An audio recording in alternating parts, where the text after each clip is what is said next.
આગામી 5 દિવસ સુધી રાજ્યના અનેક વિસ્તારોમાં ગાજવીજ સાથે હળવાથી મધ્યમ વરસાદની આગાહી હવામાન વિભાગે કરી છે।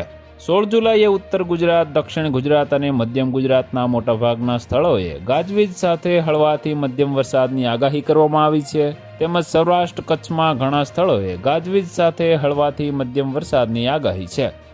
17 તારીખે પણ ઉત્તર ગુજરાત, દક્ષિણ ગુજરાત અને મધ્ય ગુજરાતમાં મોટાભાગના સ્થળોએ ગાજવીજ સાથે હળવાથી મધ્યમ વરસાદની આગાહી તેમજ સૌરાષ્ટ્ર કચ્છમાં ઘણા સ્થળોએ ગાજવીજ સાથે હળવાથી મધ્યમ વરસાદની આગાહી છે।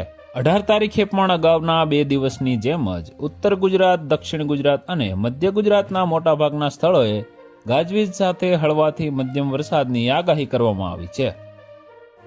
તો વધુ માહિતી મેળવવા માટે ચેનલ સાથે જોડાયેલા રહો। વિડીયો પસંદ આવે તો લાઇક કરી દેજો, ચેનલમાં નવા છો તો સબસ્ક્રાઇબ કરી દેજો।